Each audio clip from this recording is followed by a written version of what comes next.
Here's another anomaly that'll keep the guys laughing. What we have is the Fisher Space Pen, the famous pen that they used on all of the Apollo missions. And if you look at the details of this particular pen, it is rated at 45 psi inside using a compressed nitrogen canister inside the pen, and that gives it the ability to write upside down, so that if you're in zero gravity, you can write in all directions, and it can be used underwater and all kinds of other stuff, right? The temperature range is from -30 to 250 degrees Fahrenheit. And that's all fine and dandy. However, because it has a small nitrogen canister in there, that canister is only capable of going to an elevation of 12,500 feet because of the low atmospheric pressure. If it goes higher than that, that little nitrogen canister is going to blow up. However, in the Apollo documents, we have an astronaut that actually wrote in the cue cards, and it clearly states that he wrote this at the base of the ladder before he got back in the LEM just before a rest period. And he simply wrote in the cue card that on December 1972, the spirit of peace in which we came be reflected in the lives of all mankind. And that was written in a full vacuum. The pen, of course, is not going to work in that vacuum. And as soon as they depressurize the LEM or the CSM or whatever, do a spacewalk, this pen is going to fail. That nitrogen canister is going to just simply blow up. The nitrogen can is going to be like a can of Coke or Pepsi or whatever carbonated beverage of your choice. It's going to explode. And here's the video to prove that.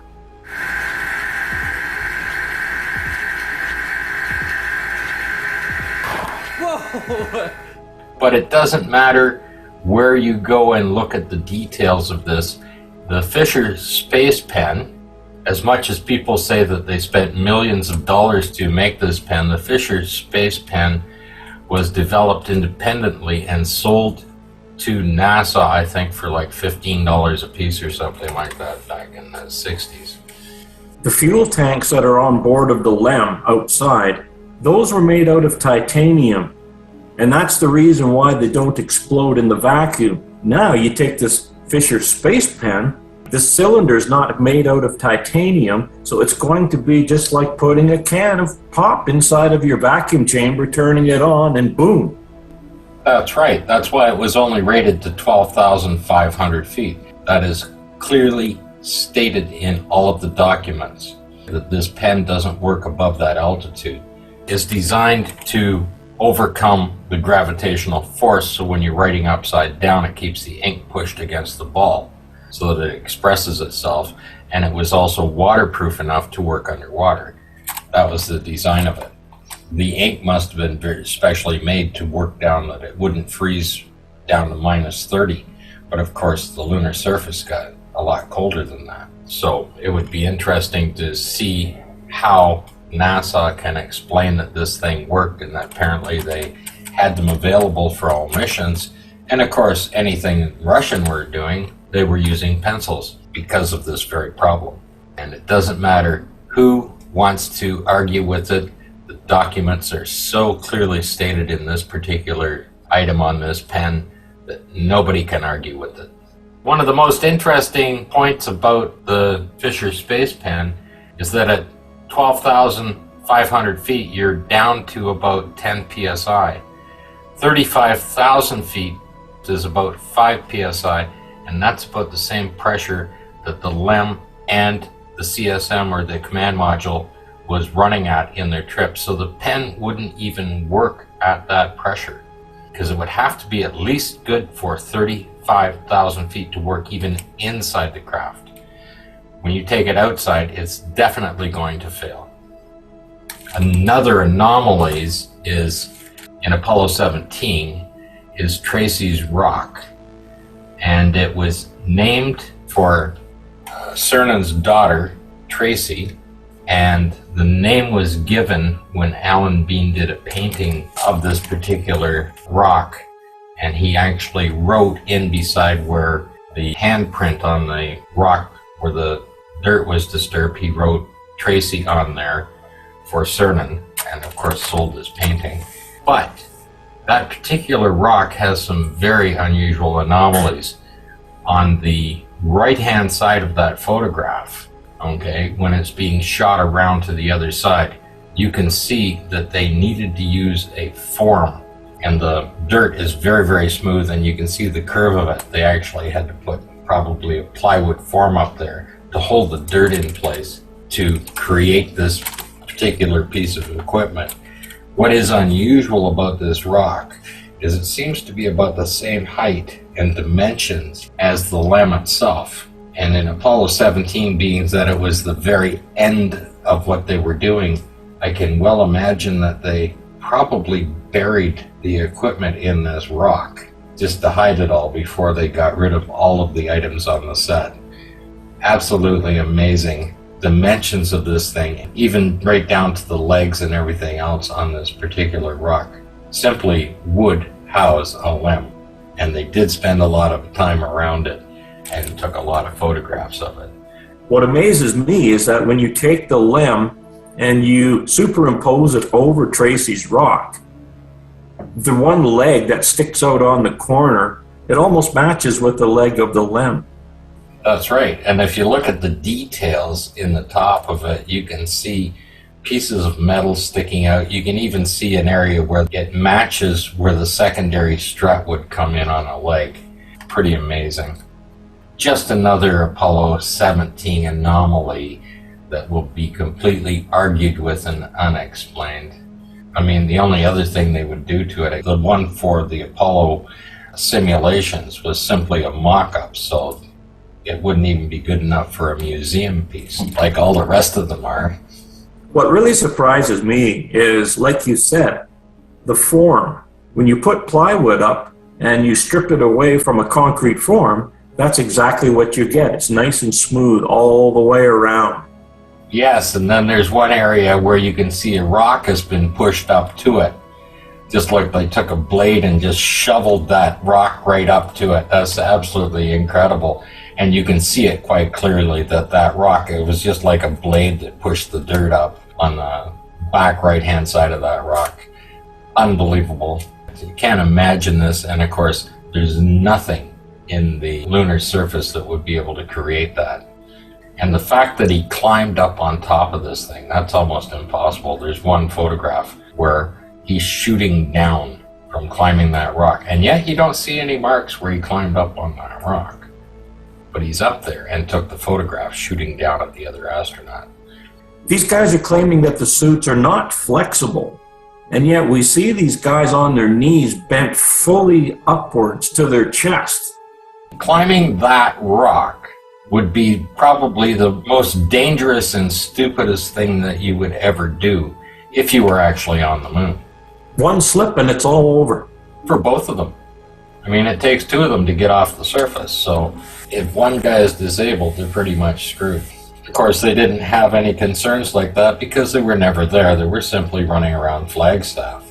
It does look and appears that they simply, to get rid of the evidence, they simply buried it. They created this rock, they put a spring form up on the molding of it, and you can see that clearly on there, and that's just undeniable. Beautiful smooth curve on it. And of course, people can argue about that all day long, how that's created, but we all know how it was created. I was looking through the journal site at some of the photos that they've added in there. I don't know when they were added. I haven't seen them there before. But there's quite a few new items being added to the journal site all the time. And I came across these photographs of Neil and Buzz practicing on the simulation set that they had, the indoor set, practicing opening the equipment. And here is the S-band antenna being opened up and deployed by Neil Armstrong. And as you can see, it's quite the little operation to get this thing up. There's probably another 10 or 15 photographs in the series. They start at S69 31152, but all of those within that area of those photographs on the journal site are sitting there showing that they needed this S-band antenna. My question is this: if they needed that S-band antenna, then why aren't they setting this up on the moon when they get there? Well, I think when they sent the prop guys over to set up the set to do the final simulation, the full dress simulation, it was just forgotten. This is what I don't understand, is that when you practice putting this antenna together as they did, that's for a purpose. So nobody does anything without a purpose. So their purpose is to learn how to set this equipment up on the lunar surface. But we've gone through all of the Apollo 11 videos, photos, and there's not one sign of that dish anywhere. Now, if this dish, which is claimed that they needed it for the television camera, then it would have to be set up so that the television camera would show Neil coming down the ladder for the first time. And if they needed this for communications and data, it would also have to be connected to the experimental package. And of course, if you look at even Apollo 12 and 14 that had an S-band antenna, the experimental package is far too far away from the S-band antenna in those photographs.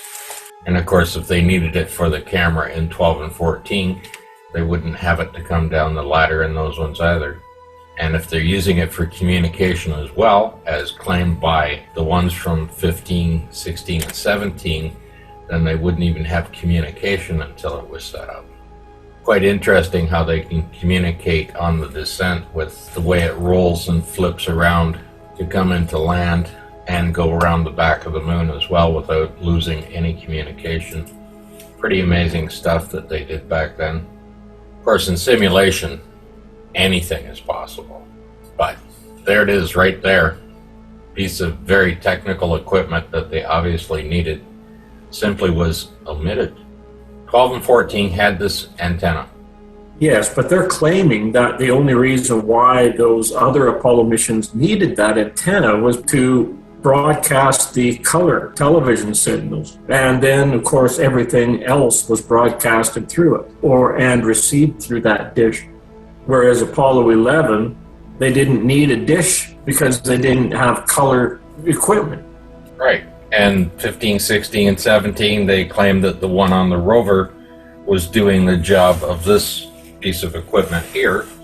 And until the rover is set up and aligned, and every time they move it, it would have to be realigned, you'd lose a signal. Yeah, well, that's a good point. On the descent, when that craft is rotating. Absolutely. They would have to stay with the antennas on board. The LEM would have to automatically align themselves with the Earth at all times through all of the maneuvers. And that's impossible.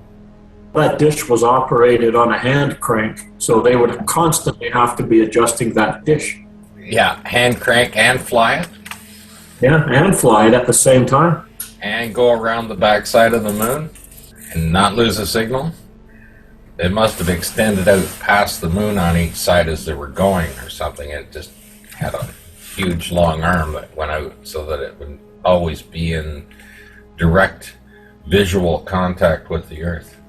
Absolutely amazing, absolutely impossible. They would not have forgotten this piece of equipment if they needed to have it and practiced using it to set it up.